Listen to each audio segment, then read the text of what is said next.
Shalom, sahabat CS yang saya kasihi dimanapun Anda berada. Saya bersuka cita bisa menjumpai Anda melalui channel saya ini. Saya bersyukur kita bisa bertemu dalam kesempatan kali ini untuk belajar firman Tuhan. Saudara-saudara sekalian, saya berharap saudara semua sehat dan diberkati Tuhan. Tetap semangat apapun yang terjadi, ya kondisi hari-hari ini yang makin kurang kondusif, tapi kita tetap makin bertumbuh di dalam Tuhan. Nah, saudara-saudara sekalian, pada kesempatan ini saya akan menyampaikan firman Tuhan dengan judul atau tema iman yang progresif. Iman yang progresif. Sebelum saya melanjutkan, saudara yang belum mensubscribe channel saya ini, silakan saudara tekan tombol subscribe-nya. Ya, dan kalau saudara sudah mendengarkannya, berikan komen, berikan kata-kata yang membangun, ya, sehingga yang membaca diberkati. Dan kalau saudara berkenan, silakan membagikan tayangan ini kepada yang lain, sehingga mereka pun boleh bersama-sama bertumbuh dengan kita untuk menjadi serupa dengan Kristus. Dan saya percaya firman Tuhan tidak akan pernah sia-sia. Dan ketika saudara membagikan kepada yang lain, saudara sudah mengambil bagian dalam pelayanan pekerjaan Tuhan. Kita gunakan media yang ada saat ini dengan sebaik-baik mungkin untuk menyebarkan firman Tuhan. Sebab Injil Kerajaan Allah itu harus diberitakan ya, sebelum dia datang kedua kalinya. Iman yang progresif. Roma 1 ayat 17 dikatakan begini, saya akan bacakan buat kita semua. New King James memberi judul perikop ini, ya sebenarnya 2 ayat, ya, satu perikop menurut Lembaga Alkitab Indonesia, itu diberi judul Injil Kekuatan Allah. Tetapi New King James memberi judul The Just Live by Faith. Nah itu bagus saudara sekalian ya. The Just Live by Faith. Orang benar hidup oleh iman. Roma 1 ayat 17, sebab di dalamnya, ya, kalau kita baca ayat sebelumnya, di dalamnya, itu berarti Injil, ya, sebab di dalamnya nyata kebenaran Allah yang bertolak dari iman dan memimpin kepada iman, seperti ada tertulis. Ini berarti ada tertulis, ada kutipan, ya. Kalau kita baca di ayat sebelumnya itu kutipan Habakuk 2 ayat 4. Seperti ada tertulis, orang benar akan hidup oleh iman. Saudara-saudara sekalian, ya orang Kristen atau orang percaya itu disebut juga orang beriman, ya. Disebut juga orang benar. Makanya kalau kita disebut orang beriman atau orang benar, harus hidupnya benar-benar benar. Di sini ada 3 kali kata iman dalam satu ayat ini. Roma 1 ayat 17 ada 3 kali kata iman. Nah, saudara, kata iman itu dari bahasa Ibrani aman. Ya, jadi miripnya iman, Ibraninya aman. Aman itu dari 3 kata, 3 huruf maksud saya. Alef, mem, dan nun. Ya, alef. Ya, kalau Ibrani itu ada piktografnya atau lambangnya. Jadi setiap huruf ada lambangnya yang punya makna. Nah, alef, mem, nun. Alef itu lambangnya ox, ya, lembu, ya. Ya. Artinya juga strength. Selain lembu, strength, leader, ya.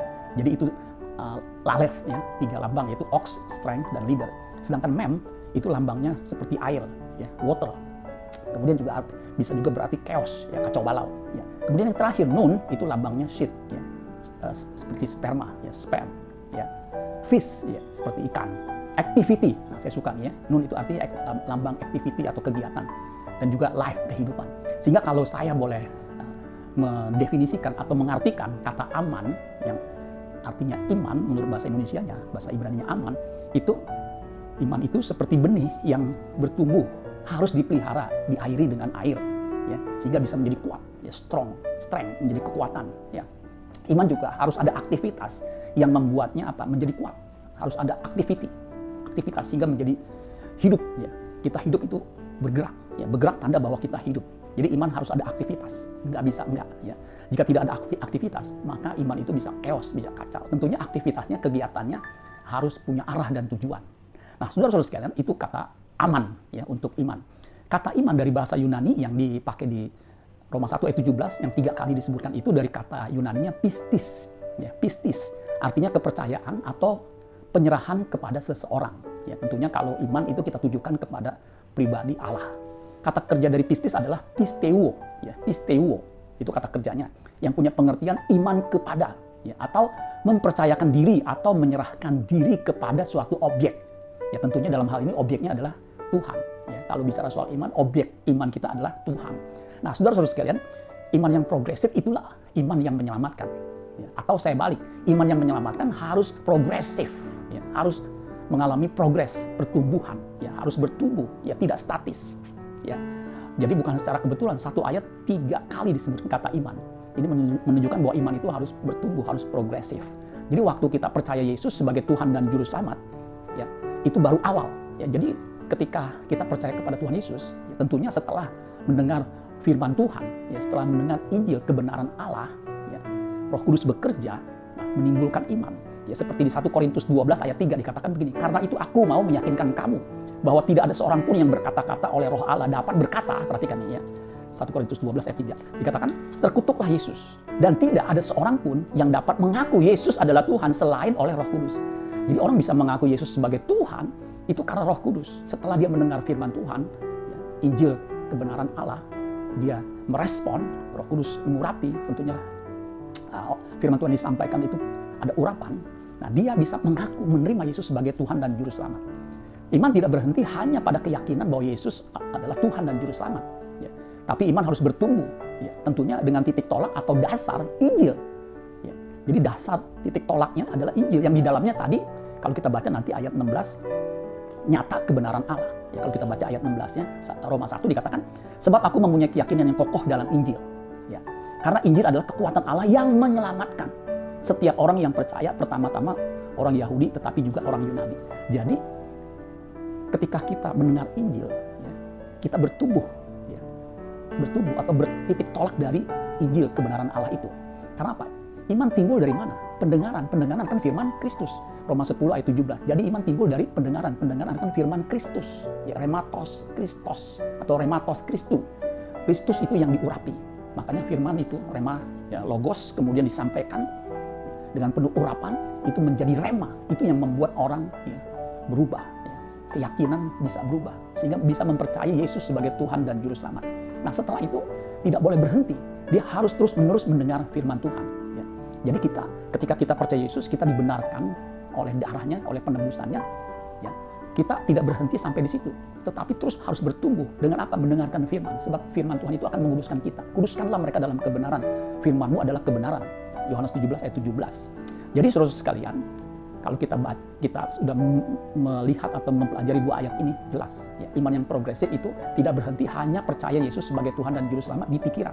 Setelah mendengar Injil, ya, Injil adalah kabar baik tentang siapa Yesus, tentang karyanya, ya, kehidupannya selama 3,5 tahun, 2000 tahun lalu, ya, bagaimana dia melakukan perbuatan-perbuatan, ya, yang dahsyat dan luar biasa, mujizat-mujizat, dia melakukan kehendak Allah. Dan bukan hanya itu saja, Yesus datang untuk mati di kayu salib sehingga setiap orang yang percaya kepadanya tidak binasa melainkan beroleh hidup yang kekal. Ya. Jadi Injil itu kisah tentang Yesus yang pernah hidup 2000 tahun lalu. Ya, kemudian dia mati dan dia bangkit pada hari ketiga. Nah, ketika kita percaya Yesus sebagai Tuhan dan Juru Selamat, itulah iman, itulah awal iman kita. Makanya saudara sekalian, iman itu punya 3 dimensi. Dimensi yang pertama tadi, keyakinan terhadap karya Kristus yang telah selesai sempurna 2000 tahun lalu. Itu di pikiran, di nalar kita. Ya, iman seperti ini disebut iman pengambinan akali atau persetujuan pikiran. Ini menjadi dasar atau menjadi modal, ya, untuk kita selanjutnya. Ya, pikiran harus menyetujui atau mempercayai fakta sejarah bahwa anak Allah yang bernama Yesus itu berinkarnasi menjadi daging, logos menjadi daging, menjadi manusia dan mati di kayu salib untuk memikul dosa manusia. Kita harus yakin, percaya bahwa Yesus anak domba Allah yang menghapus dosa dunia. Yohanes 1 ayat 29. Nah, pikiran yang setuju dan percaya kepada Yesus sebagai Tuhan dan Juru Selamat itu awal dimensi iman yang pertama. Kalau nggak ada keyakinan yang pertama ini, ya, nggak akan ada dimensi kedua dan ketiga. Yohanes 8 ayat 24. Karena itu tadi aku berkata kepadamu bahwa kamu akan mati dalam dosamu, sebab jikalau kamu tidak percaya bahwa akulah Dia, kamu akan mati dalam dosamu. Jadi kalau kita nggak percaya Yesus sebagai Tuhan dan Juru Selamat, Yesus berkata kamu akan mati dalam dosamu. Jadi iman yang awal dimensi yang pertama adalah harus percaya bahwa Yesus Tuhan yang diutus oleh Allah Bapa untuk menebus dosa-dosa kita. Ya. Di Roma pasal 10 ayat 9 dikatakan begini, dan selanjutnya ayat 9 dan selanjutnya, sebab jika kamu mengaku dengan mulut bahwa Yesus adalah Tuhan dan percaya dalam hatimu bahwa Allah telah membangkitkan Dia dari antara orang mati, maka perhatikan, jika kamu mengaku dengan mulutmu bahwa Yesus adalah Tuhan dan percaya dalam hatimu bahwa Allah telah membangkitkan Dia dari antara orang mati, maka akibatnya kamu akan diselamatkan.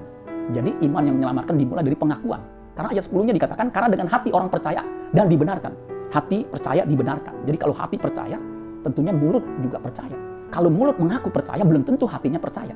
Tetapi kalau dengan hati orang percaya dan dibenarkan, dan dengan mulut orang mengaku dan diselamatkan. Artinya kalau hatinya percaya, mulutnya juga harusnya percaya dan diselamatkan. Ayat 11 dikatakan, karena kitab suci berkata, ini kitab suci kutipan dari Yesaya 28 ayat 16. Barang siapa yang percaya kepada Dia, tidak akan dipermalukan. Itu jelas. Ya. Ayat 12, sebab tidak ada perbedaan antara orang Yahudi dan orang Yunani. Pada waktu itu ada dua kelompok besar, Yahudi dan Yunani. Bukan orang Yahudi atau orang Yahudi. Bukan orang Yahudi ya, itu orang Yunani kebanyakan.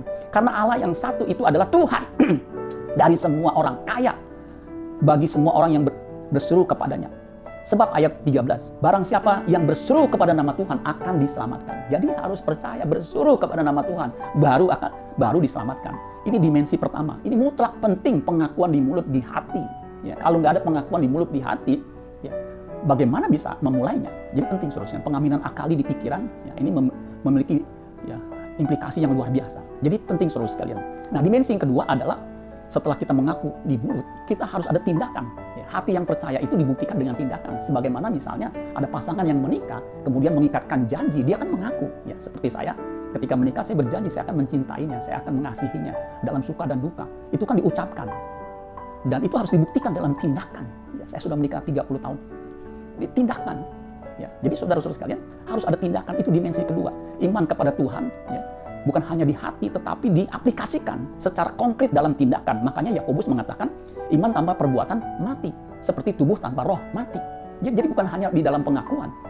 Ya, setan-setan pun percaya bahwa Allah itu satu, Allah itu esa. Tetapi mereka gemetar. Ya, kalau kita baca di Yakobus 2 ayat 19, engkau percaya bahwa hanya ada satu Allah saja. Itu baik. Tetapi setan-setan pun juga percaya akan hal itu dan mereka gemetar. Setan juga percaya. Ya. Tetapi nggak ada tindakan. Karena apa? Perbuatannya jahat. Ya. Iman dimensi pertama ini harus disempurnakan. Dalam perbuatan harus ada tindakan. Seperti Abraham, bapak orang beriman. Dia bertindak, dia keluar dari negerinya. Dia meninggalkan ayah ibunya menuju suatu negeri yang Allah akan tunjukkan. Itu tindakan. Penurutan terhadap kehendak Allah. Itu iman dimensi yang kedua. Dengan tindakan. Makanya ketika Allah menyuruh Abraham untuk mempersembahkan Ishak anaknya, itu tanpa ragu-ragu dia lakukan. Itu iman. Nah, iman ini ya perilaku berdasarkan apa? Kehendak Allah, yaitu pikiran perasaan Allah. Ya, pikiran perasaan Allah itu ada kehendaknya yang tidak diwakili dengan hukum, ya, tetapi dengan ya, firman-Nya itu. Jadi saudara sekalian, itu dimensi yang kedua, kesediaan untuk berusaha mengenal pribadi Allah, mencari kehendaknya dan melakukannya. Ini penting sekali saudara sekalian, yang mengenal pribadi Allah dan melakukan kehendaknya. Itulah sebabnya kita harus terus-menerus belajar kebenaran firman Tuhan. Tidak bisa tidak. Ya, harus terus-menerus tanpa henti. Tetap di dalam firman, yaitu kebenaran Allah. Jadi ada tindakan nyata dalam kehidupan sehari-hari. Memperagakan apa yang firman Tuhan katakan. Itu iman, saudara sekalian, dimensi yang kedua. Seperti Paulus, ya, dia melakukan apa yang dia yakini sebagai kebenaran. Ya. Jadi iman dimensi yang pertama tadi pengaminan akali. Nah, iman yang kedua, dimensi yang kedua itu adalah melakukan kehendak Allah. Ya. Seperti Yesus, dia punya filosofi dalam hidupnya. Makananku ialah melakukan kehendak Dia yang mengutus aku dan menyelesaikan pekerjaan. Itu aktivitas. Demikian juga dengan kita sebagai anak-anak Allah. Ya, kita juga harus melakukan kehendak Allah. Ya, karena bukan orang yang berseru-seru Tuhan yang akan masuk dalam kerajaan surga, melainkan Dia yang melakukan kehendak Allah. Ya. Jadi percaya dimensi kedua ini tindakan mengerjakan keselamatan. Nah, Paulus juga berkata di Filipi 2 ayat 12, kerjakanlah keselamatanmu dengan takut dan gentar. Itu kata kerja, katergaseste. Itu kata kerja yang ya dalam bentuk present aktif imperatif, artinya terus-menerus dilakukan supaya kita memiliki kodrat ilahi. Dengan melakukan kehendak Allah terus-menerus, ya, kita diproses menjadi anak Allah yang berkodrat ilahi. Itu disebut dengan proses teosis, proses pengilahian dengan cara melakukan kehendak Allah. Jadi iman sangat bertalian dengan apa? Kualitas hubungan antara umat yang beriman dan Allah yang dipercayai. Buktinya apa? Dengan tindakan dan perilaku. Makanya orang beriman terlihat dari perilakunya. Perilakunya yang benar sesuai dengan firman Tuhan. Kalau ada orang mengaku beriman tetapi perilakunya secara moral umum saja tidak baik, itu bukti bahwa dia tidak beriman. Tetapi orang beriman harus hidupnya benar, bahkan benar-benar. Sehingga orang berkata, orang benar seperti dia, orang sebaik dia nggak mungkin menyembah Tuhan yang salah. Dimensi yang terakhir adalah iman keyakinan penuh terhadap kehidupan yang akan datang, yaitu di langit baru dan bumi yang baru. Ini bicara soal pengharapan. Jadi dimensi yang ketiga adalah pengharapan akan kehidupan yang akan datang. Di 1 Petrus 1 ayat 3 dikatakan begini, terpujilah Allah dan Bapa Tuhan kita Yesus Kristus yang karena rahmat-Nya yang besar telah melahirkan kita kembali oleh kebangkitan Yesus Kristus dari antara orang mati kepada suatu hidup yang penuh pengharapan. Jadi kehidupan yang akan datang.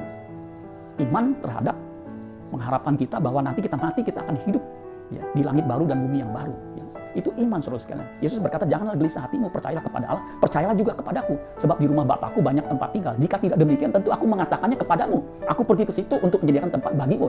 Dan apabila aku sudah pergi ke situ dan telah menyediakan tempat bagimu, aku akan datang kembali, membawa kamu ke tempatku, supaya di mana aku berada, kamu pun berada. Itu pengharapan kita. Makanya orang yang beriman ketika hidup di bumi ini ya tidak akan takut dengan kesusahan, kesulitan. Sebab rumahnya bukan di bumi ini, tetapi di dunia yang akan datang, di kerajaan Allah, di kerajaan sorga. Nah, ini pengharapan kita. Ketika kita mati, kita masuk sorga. Ya, itu dibuktikan dari apa? Tindakan perbuatan kita yang benar. Ya. Di Roma pasal 8 ayat yang ke-24 dikatakan begini, sebab kita diselamatkan dalam pengharapan. Tetapi pengharapan yang dilihat bukanlah pengharapan lagi. Memang kita belum pernah melihat sorga.